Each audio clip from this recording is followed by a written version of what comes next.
Tell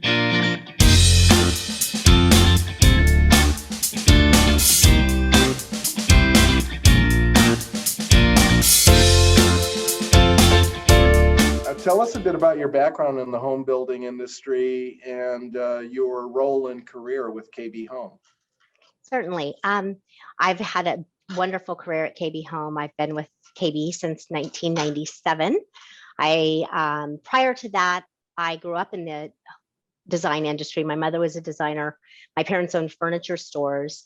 I was in the furniture industry all the way up and through college, and then came to KB.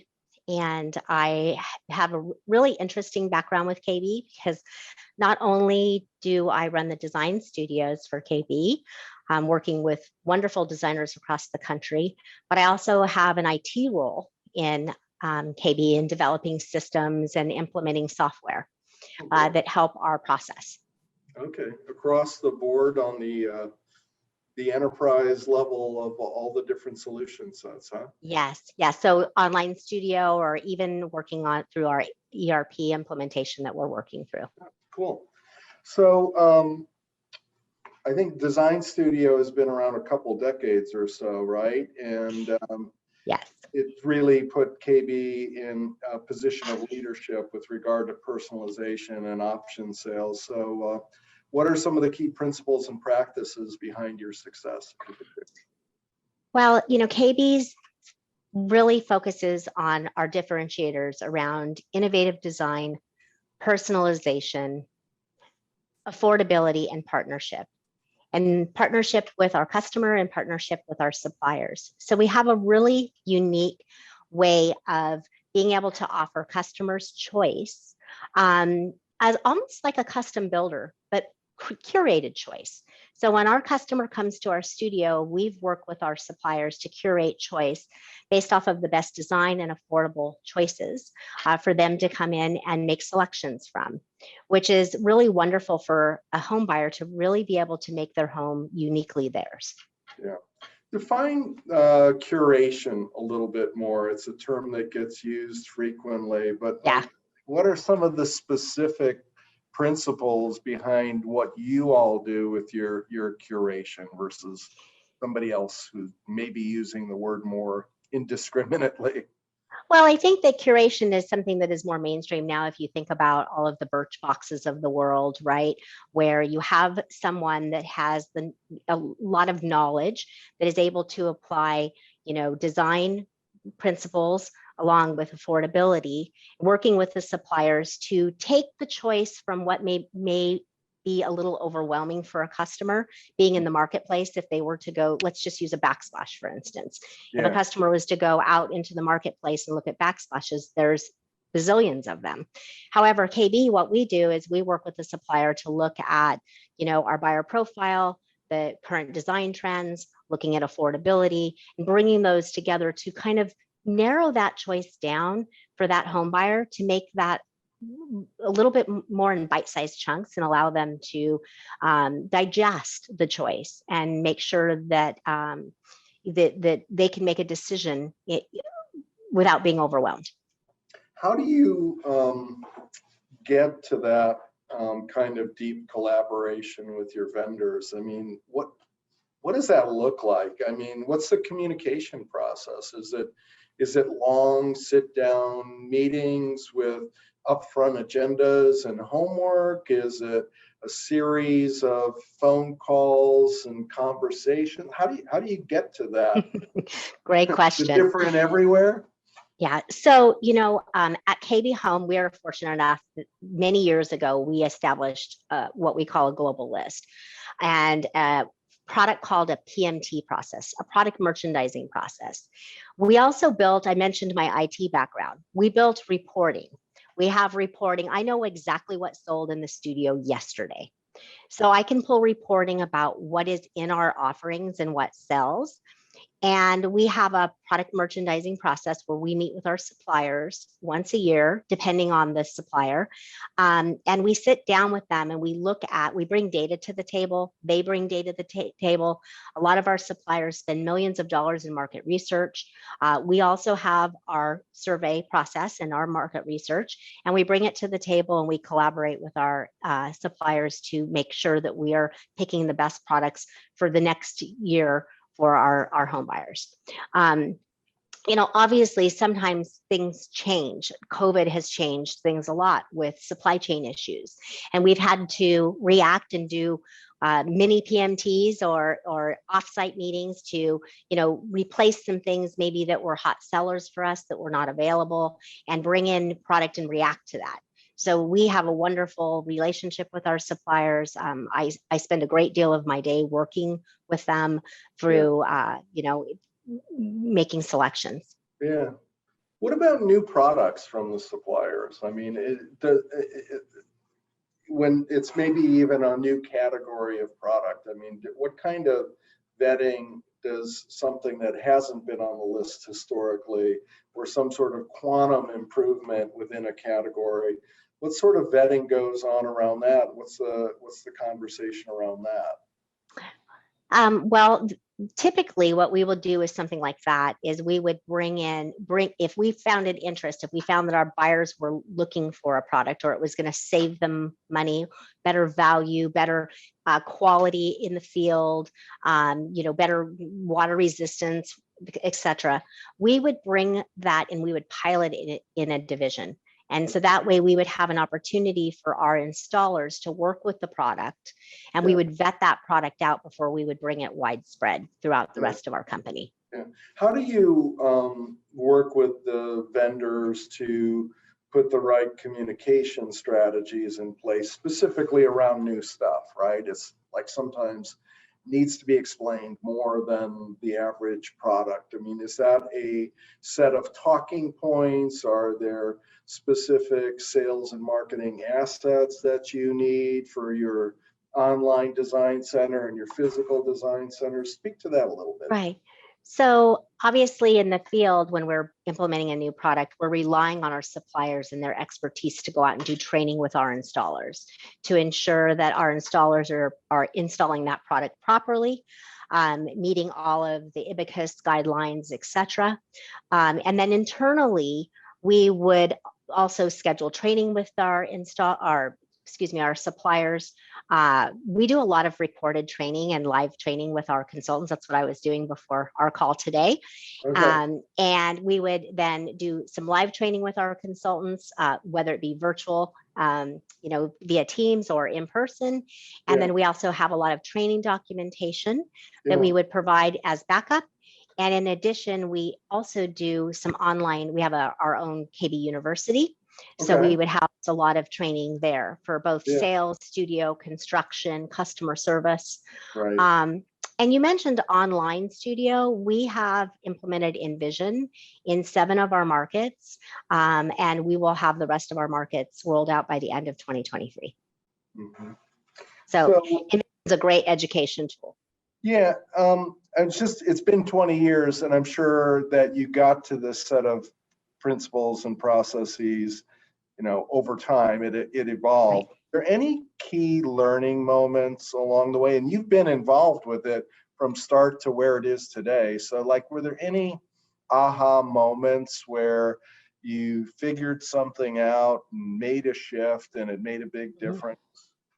I think the aha moment is really when things went wrong. And it's because we didn't do the proper collaboration with our interdepartmental folks, right? Not just collaboration with the supplier, the installer, the field folks, but collaboration between sales, marketing, like I said, customer service, purchasing, making sure that everyone was on the same page to ensure success.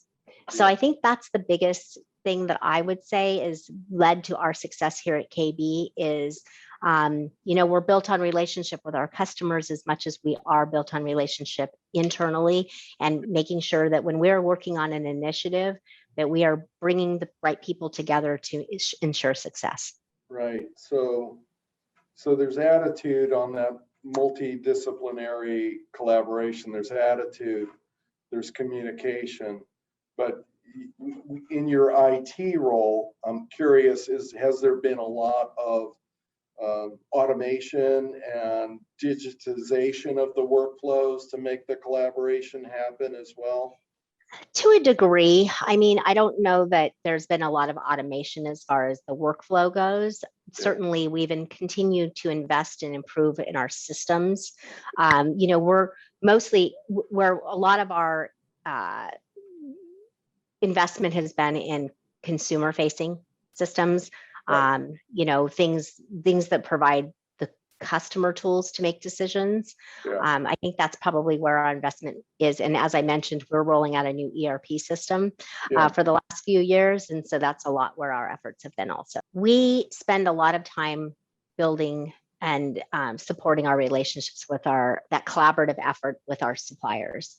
And we have several suppliers over the last 18 months that have stepped up and gone way above and beyond with ensuring that our home buyers are not impacted and our closings are not impacted. To me, communication is key, right? Bringing the issue to us before we're aware that it's an issue. Probably one of my least favorite things is when a division is telling me about an issue versus the supplier bringing the issue to me so that I can react and help that division, overcome that buyer's objection and get that home closed.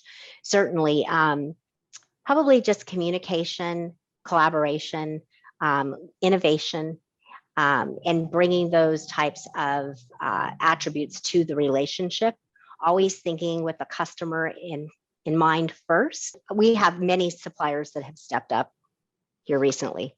So on the innovation side of things, how early are you being brought into the innovation roadmap for some of your vendors? I mean, are they looking at you as a critical input when they're finalizing design and development of new products and such? And I've been very fortunate in my career that I've been brought into conversations at drawings. Yeah. Conceptual designs of products, giving input on finishes, on design. Very, very fortunate. I can name several different suppliers that I've been having those conversations of way before, it even went into production. Yeah. So very, very fortunate and there. Testing in a community is a pretty common approach. In a community or a division. Okay. Depending on what it is. Obviously, when LVP was a brand new product, right? We had one or two divisions, one on the East Coast, one on the West Coast. We brought it in, we let them play with that product for a while, made sure that it was a firm product, and then we rolled it out to the rest of the organization. Something that is maybe more digital or smart system that may require a different level of knowledge. Maybe it is a community. We recently brought in the Halo, and that was a product that we brought into a community. And then we went to, a division, and then we went to 7 divisions. One of the things that KB does is we don't start a home until the buyer has made all of the selections. So when we're starting a home, we're releasing work orders to our trades for everything that's going in that home. Yeah. And therefore, it's a lot easier to stay on schedule when every trade is lined up when to come to the job site, and we're not making selections as we're building the home. And that's, I think, that when you have personalization, that's very difficult to manage through the workflow process if you're touching that home multiple times. And it also gives, from a customer standpoint, it also gives them an opportunity to question the choices that they made before. Right. Mm-hmm. And so that makes it also challenging. And so we don't have a lot of changes at KB once we start a home. If we are bringing our buyers in multiple times, now I get to select my flooring. Well, gosh, my backsplash really doesn't go with that flooring anymore. Right. And I selected that last time. Yeah. So I think that also is a key to success. Yeah. And how long are the buyers spending with the virtual and in-person studio to get to their final answer? So COVID did something really interesting for us. Obviously, it forced us all to look at all of the tools that we had and how we were using the tools.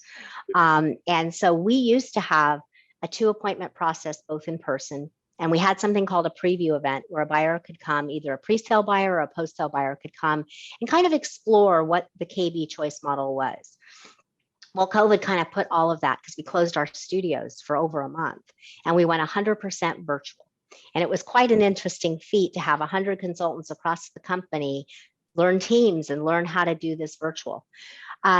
So when we started to open back up, we found that our customers really liked the virtual appointment. They liked being in the comfort of their own home and not having to drive across town or take the day off. They could take a lunch break and have an appointment. Yeah. So we've kept our virtual appointments, and we have virtual model home tours. We have our online studio, or Envision. So we're able to demonstrate product virtually to a customer. And then we bring them into the studio for their final appointment. Yeah. So if you ask me about time, how long is that customer? Well, because that customer is spending time even before they buy a KB home designing their home because of online studio, they're spending about an hour to an hour and a half prior to even purchasing a home, building a wish list, understanding what the KB choice model is. Yeah. After they buy a home, they're spending an additional hour and a half to 2 hours, depending on the division and the choice model, spec level, virtually designing their home. And then we're spending another 5 to 6 hours with them between the 2 appointments, finalizing their selections. So it's been an interesting process, really putting some of the ownership and control back into the customer's hands, to have a little bit more time to, ask their neighbor, ask their best friend who's a designer, to be able to explore and discover and shop us even. We kind of invite our customers to shop us when we have an online studio. They just open another browser window and throw that model number of that refrigerator in there and see where's our price in comparison to, the aftermarket. So it's a very interesting process, but we're finding more and more that our customers are loving this dual digital / brick and mortar experience. And it's been really great. Is the digital experience, it's aided by your design associates via Zoom calls or? Yeah, so that first appointment is virtual, and it is aided by a personal consultant. However, prior to that appointment, they are spending time online, creating their wish list and doing their discovery themselves. Mm-hmm. Do you think that you're seeing more vendors get with the program, literally, with some of these digital options stuff? I mean, did we get a surge, an inflection point on more vendors being ready for prime time on a tool like Envision? Yeah, 100%. And I've been working hand in hand with our suppliers, asking them to increase their digital assets. So, online studio, there's one thing to have specifications written that a customer can read. It's another thing to have YouTube videos that explain what is the difference between quartz and granite. What's the difference in care. Envision is not only just a sales tool, meaning to help sell homes. Also, it's a design studio tool, but it's also a home ownership tool. So after that buyer closes on their home, being able to go in and look at that refrigerator and click on and see how to change the filter on that refrigerator, or how to change the batteries in their quick set door locks. So it's also a home ownership tool. Yeah. So are you scoring vendors based on the completeness of their assets that they're providing you? And Absolutely. It's a deal killer or a deal maker, right? And it's not just features, benefits, advantages of the product itself. Is that 100%? Yeah. 100%. And, it's funny because, what gets measured gets done. So when you publish a dashboard or a scorecard that rates your suppliers against one another to everyone, it's funny how quickly they jump on board because they want to be at the top. So definitely sharing those kind of statistics with our suppliers definitely has helped. But I think, to be honest with you, it's really about the relationship. When they get a phone call and they say, this is what we need, this is where our business is going, we're relying on this tool, they're more than happy to jump in. And we have seen a definite increase in the information that is available to our home buyer.